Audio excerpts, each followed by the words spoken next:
Estamos de volta agora para a segunda parte da nossa atividade, onde a gente vai falar sobre a técnica histológica, né? Então, explicar como são produzidas as lâminas histológicas que são observadas no microscópio, né? Como é que se fazem essas lâminas, quais são os detalhes, né? Então, nós vamos dar uma noção geral, né?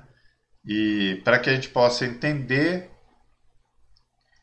e a partir desse entendimento poder analisar melhor as imagens. Tá? Então esse é um ponto importante para poder fazer uma boa análise das imagens que a gente observa no microscópio. Tá?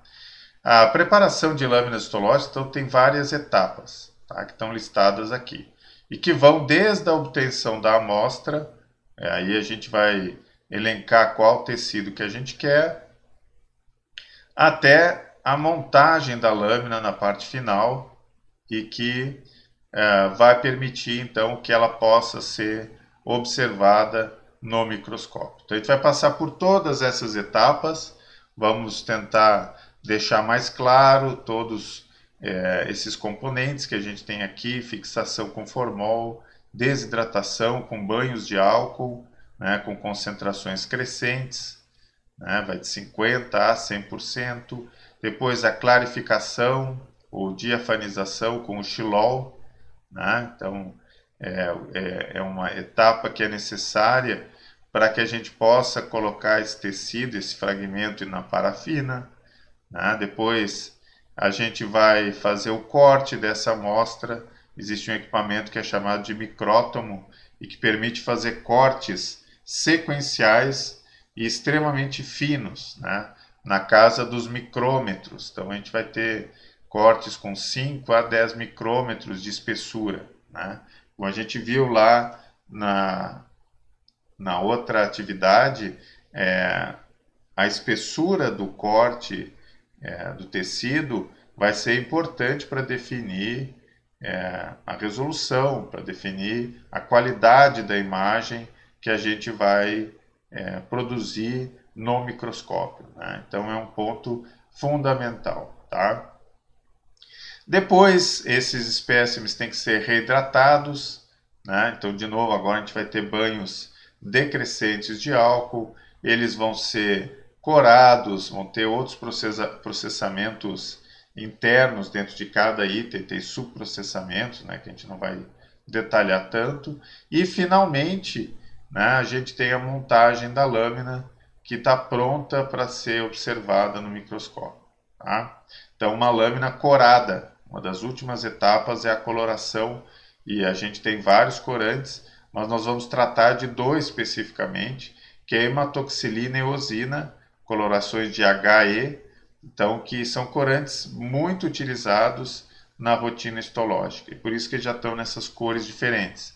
A hematoxilina tem uma coloração azulada, um azul mais forte, um roxo eventualmente, e a eosina uma coloração avermelhada. Então eles vão corar os tecidos de acordo com a afinidade com esses corantes. Tá?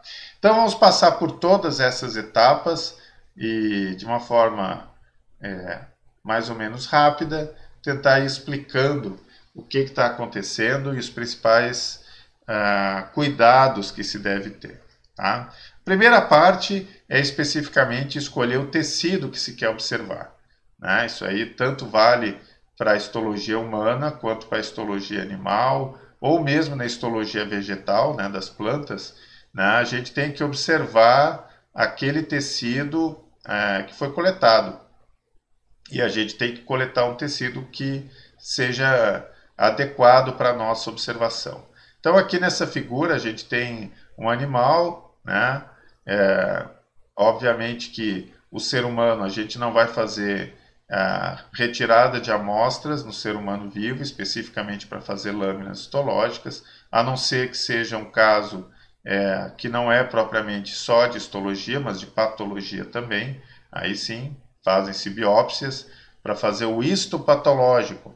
Então aí é uma análise se aquele tecido está na sua configuração normal ou se ele tem alguma anormalidade, né, que possa indicar a presença então de um tumor e etc. Mas não é o caso. Então, nos tecidos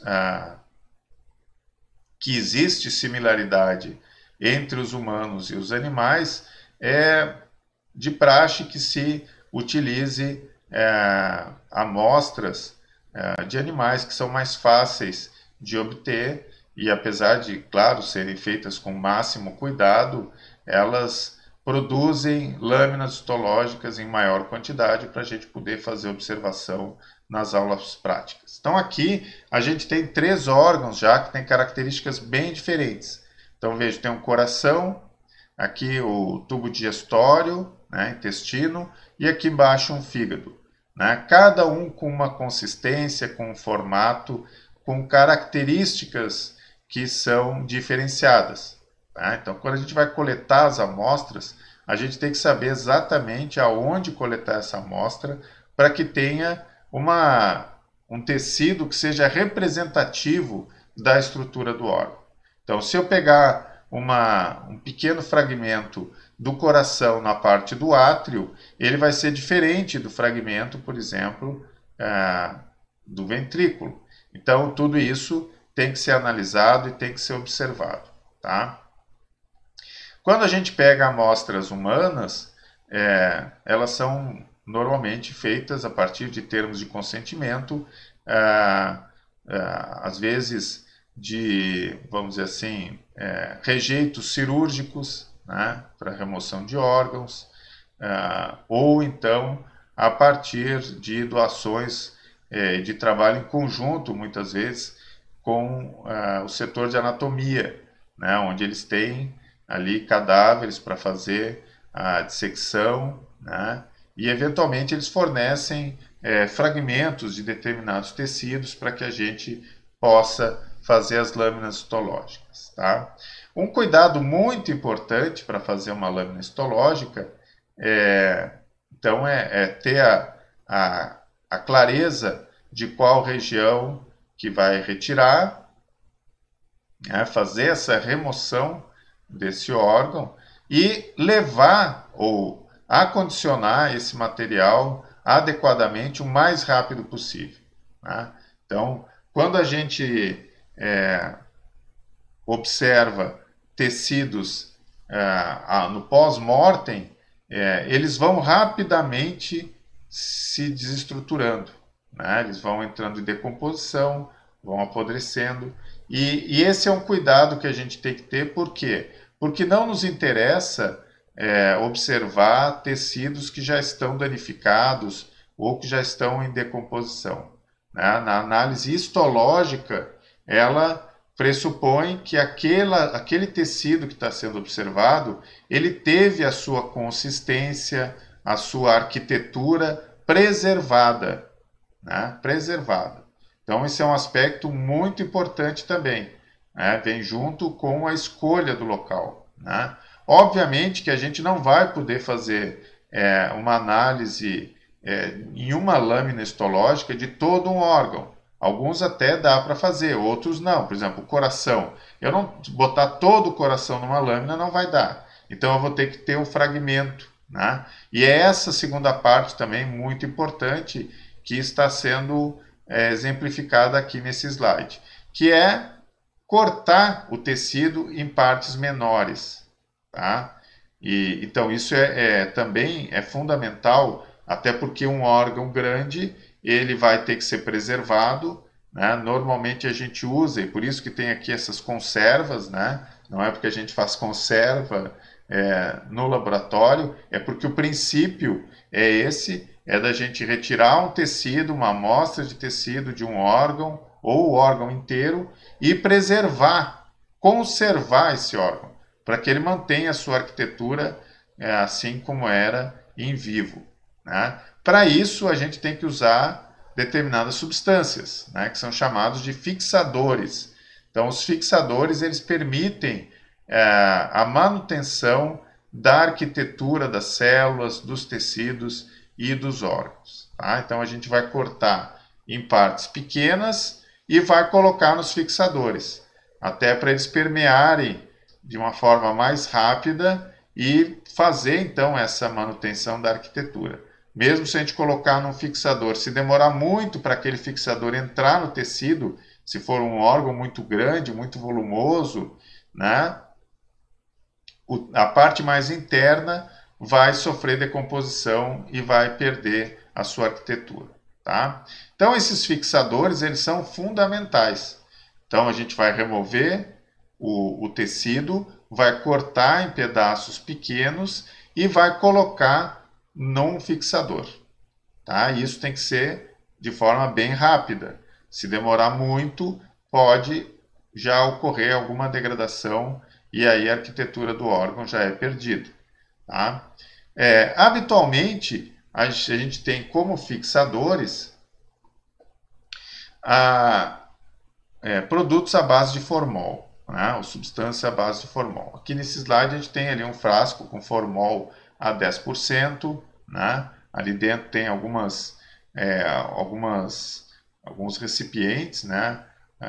São uns encaixezinhos onde a gente bota os tecidos dentro e pode identificar cada tecido, né? Então isso a gente pode fazer num frasco, pode botar vários tecidos ali dentro, né? Dentro daquelas caixinhas de plástico ali, que elas são furadas e permite passagem do formol, né? Então uma formalina, né? Um derivado do formol, uma formalina tamponada, né?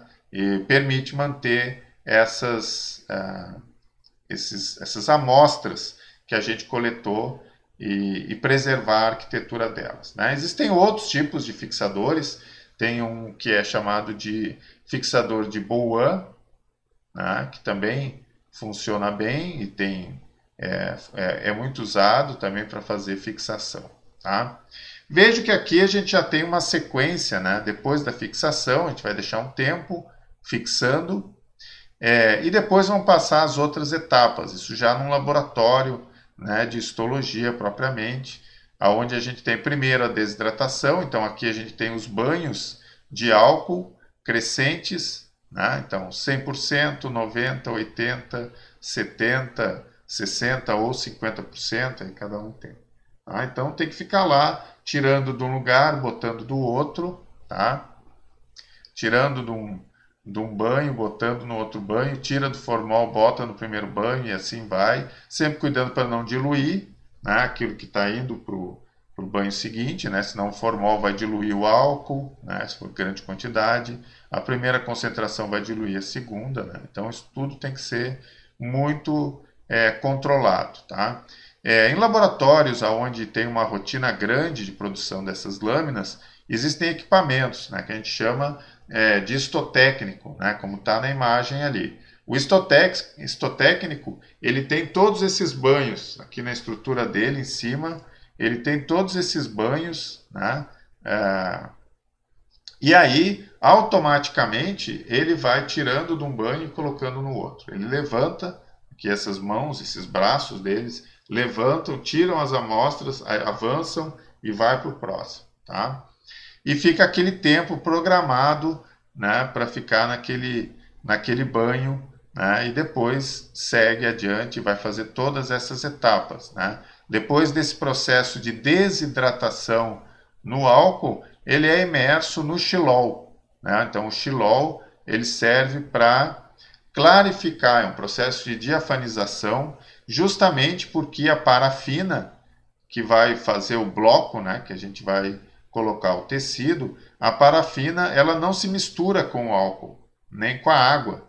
Né? Então a gente tem que trocar esses solventes que vão estar permeando o tecido, para que tem que ser um solvente que seja miscível na parafina. E o xilol, ou xileno, tem essa característica. Tá? Então, depois da clarificação ou diafanização, a gente tem agora um fragmento, está ali embaixo, aquele pontinho mais escuro que está ali.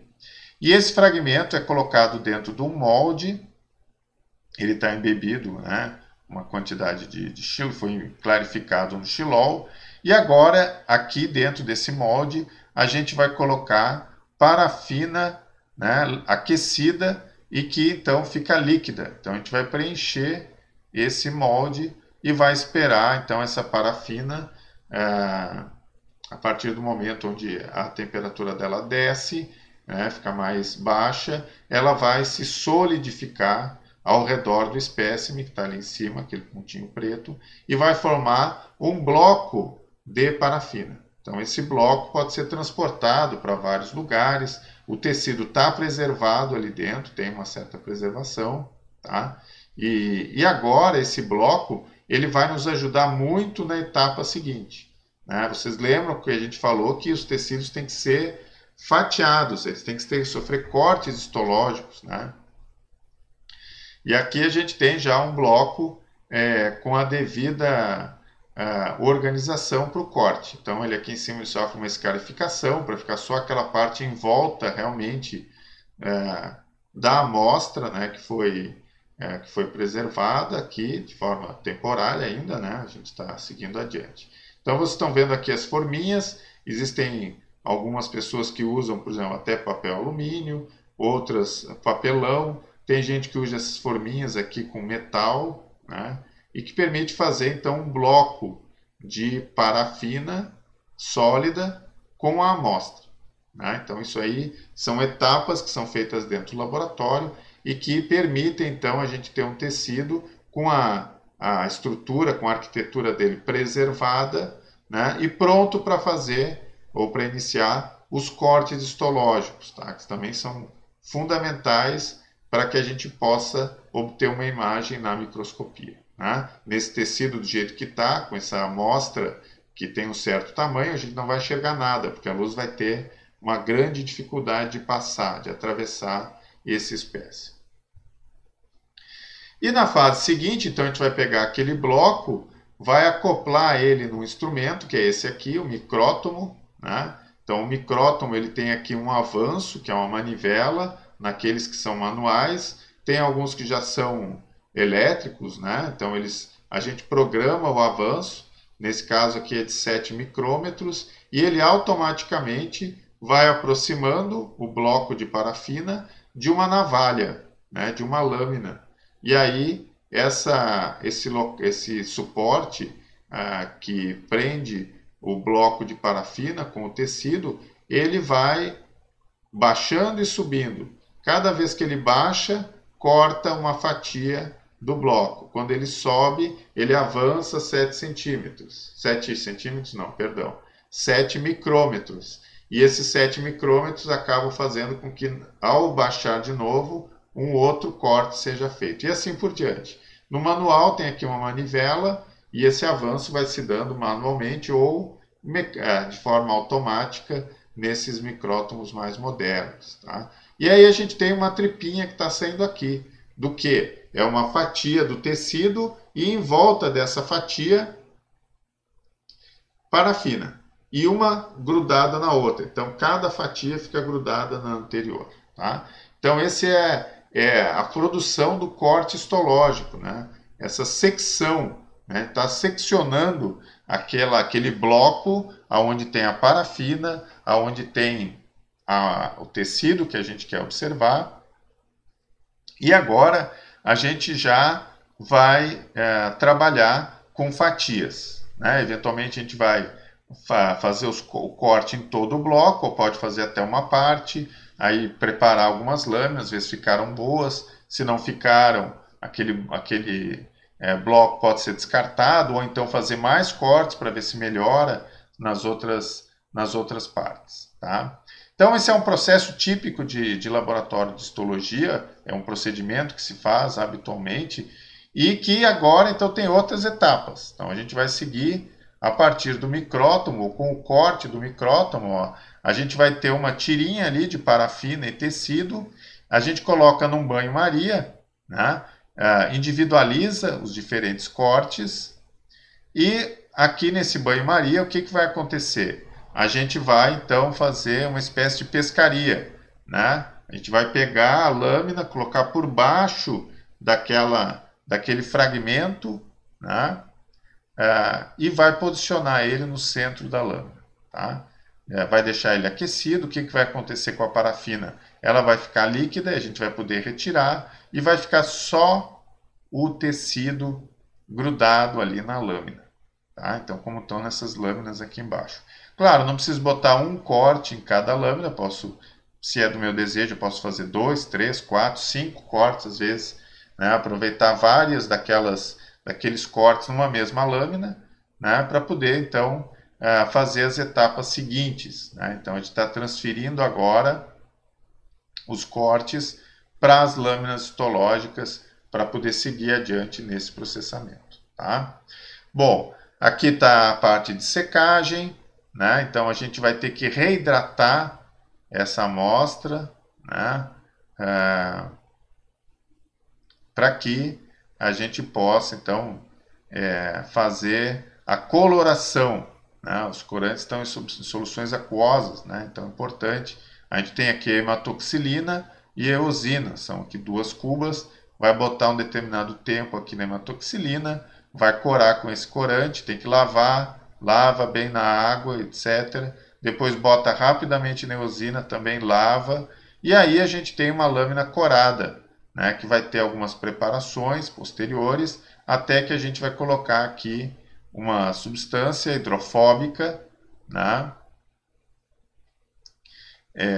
para que haja remoção de toda a água e a gente possa colocar a lamínula em cima, né, uma lâmina permanente. Então essa lamínula ela vai ficar colada aqui nessa parte de cima, como está representado aqui nesse slide, a amostra, a lâmina e a lamínula, e a gente vai ter uma lâmina histológica que pode ser estudado, pode ser observado vários aspectos por muitos anos, né? Então isso aí são lâminas permanentes, né, que permitem a observação, tá? A hematoxilina e a eosina podem ser substituídos por outros corantes. Eu falei desses dois porque eles são bastante usados, são corantes que a gente já fala como colorações de rotina, né, no laboratório. Normalmente as lâminas são coradas com hematoxilina e eosina, eventualmente com outros corantes, né, tricrômios, etc., né, para permitir alguma observação específica de algum aspecto da célula que na hematoxilina e eosina não fica bom, tá?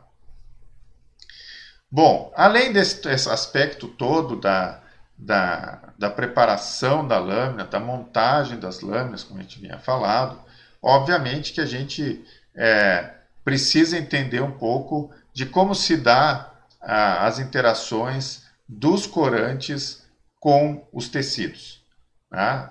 Então aqui a gente está vendo, tem um microscópio, aqui está o revólver, vejo que aqui tem o chariot, né? Ele vai prender a lâmina aqui, agora aqui é um exemplo só, uma letrinha, né? Como se fosse uma lâmina histológica, vai ser colocada aqui em cima, aqui tem a abertura, aqui está saindo a lente condensadora, o feixe vai passar por aqui e vai ser captado pelo objetivo, tá? E agora, o que eu vou olhar nessa lâmina, né? Que informações eu tenho e como fazer essa análise, né? Então, esse é um ponto muito importante, tá? Então, na interpretação das lâminas histológicas, a gente tem que entender muito bem o que fazem os corantes, qual a afinidade deles com os componentes celulares. Então, essa é uma lâmina histológica, um corte histológico de pâncreas, tá? Então, o pâncreas ele tem aqui, ó, ácinos pancreáticos, que são compostos por várias células. Isso aqui é um núcleo, outro núcleo. Então, cada uma dessas aqui é uma célula.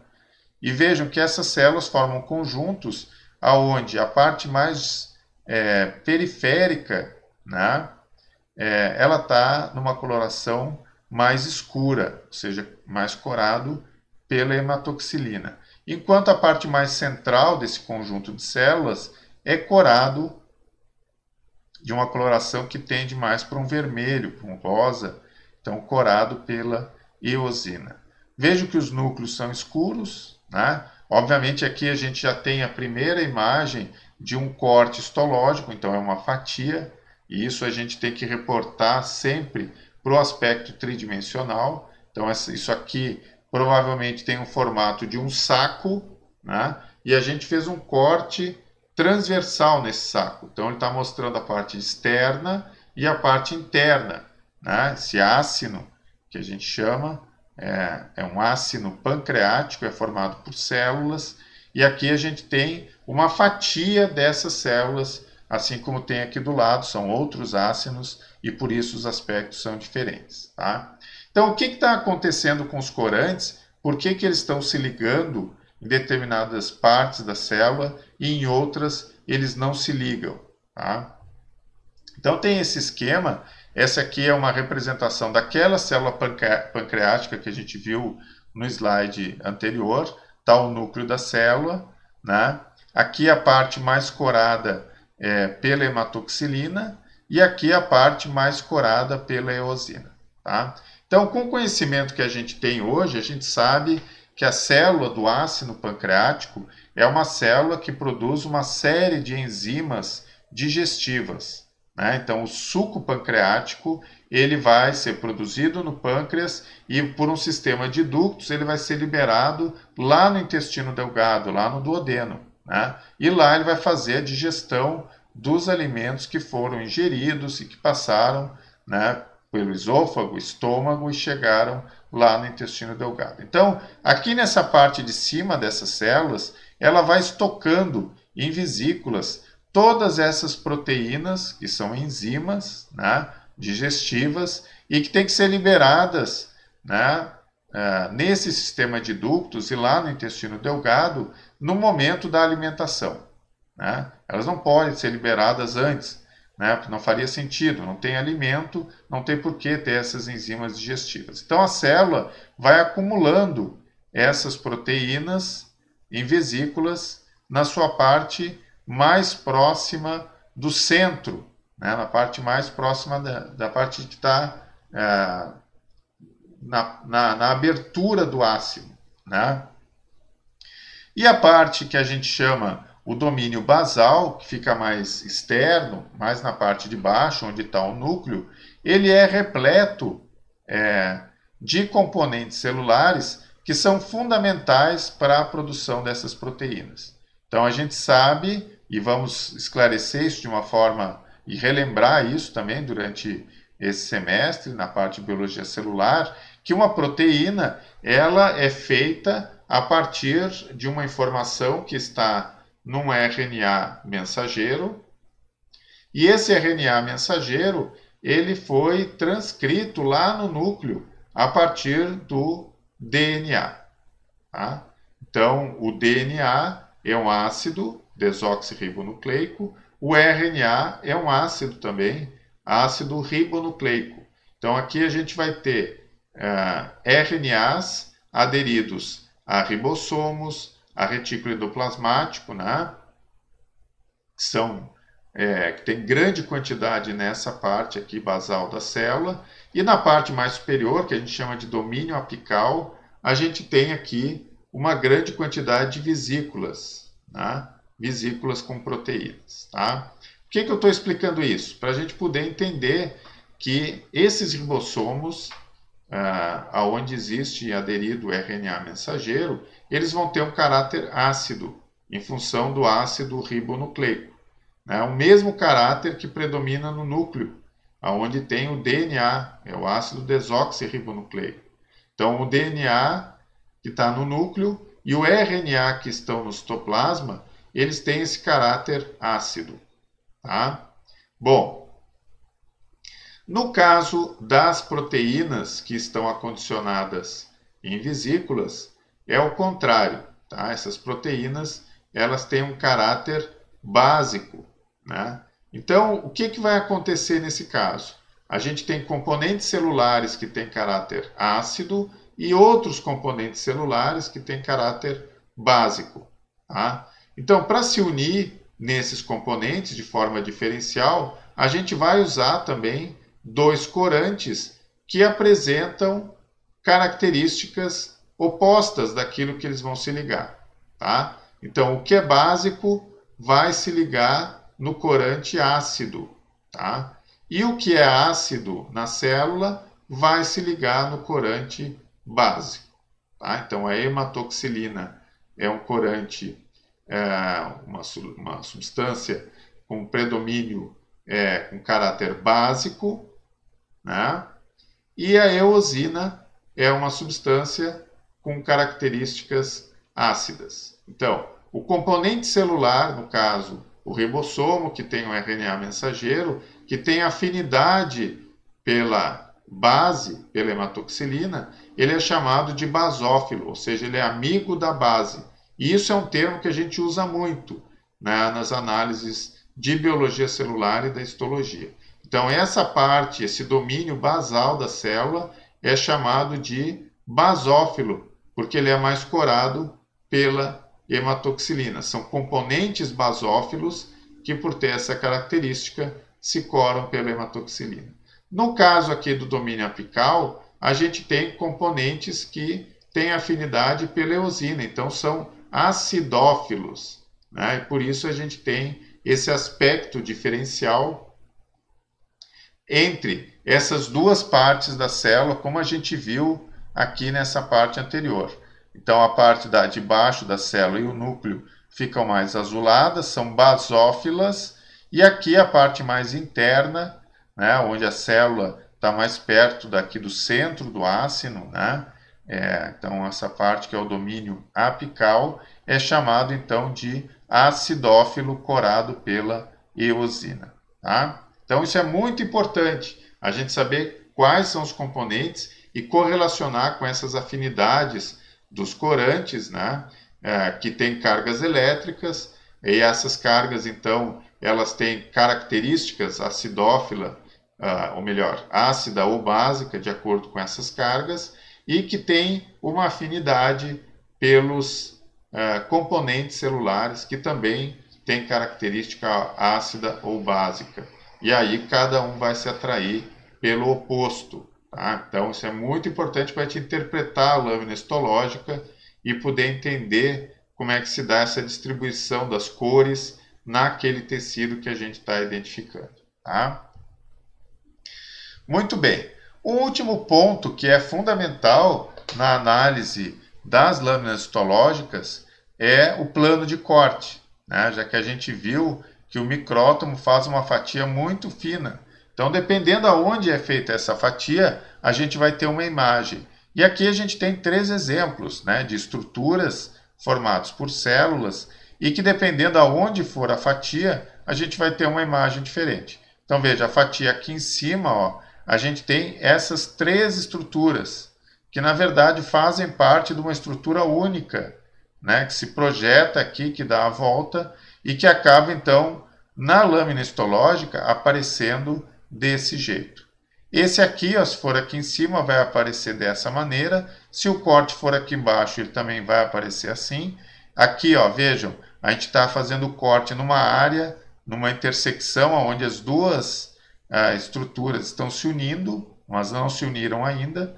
Então parecem duas aberturas separadas, mas elas estão convergindo para uma abertura única. E que aqui estão bem distantes, ó, nessa última posição. Então isso é sempre um exercício muito importante que a gente precisa fazer, que é transpor aquela imagem do corte histológico para uma figura tridimensional, né? E como as células estão organizadas no nosso corpo, né? Então, em tecidos. Elas estão associadas, elas têm estruturas tridimensionais. Então, dependendo como a gente fizer o corte, a gente vai ter uma imagem diferente e que não invalida as outras possibilidades, mas que a gente tem que ter uma certa imaginação para conseguir formular espacialmente aquele órgão. Tá? No caso de órgãos tubulares, por exemplo, isso também se vê, ó, se fizer um corte aqui bem na periferia, a gente vai ter uma imagem homogênea. Se a gente fizer um corte mais para baixo, vai ter duas estruturas ou duas organizações diferentes. E se a gente fizer bem no meio, ó, a gente vai ter a luz do órgão e vai ter duas imagens de cada lado dessa luz, que são idênticas ou que são similares, a mesma organização do tecido desse lado ou desse. Então é muito importante a gente saber se o corte foi um corte longitudinal, se o corte foi transversal, se ele foi sagital, se ele foi um corte simplesmente na diagonal, né? Então isso dá muita informação para essa nossa necessidade de criar uma imagem espacial, uma imagem tridimensional a partir daquilo que a gente está olhando. Tá? Bom, e assim a gente chega ao fim dessa nossa atividade e nos encontramos então na semana que vem. Até lá!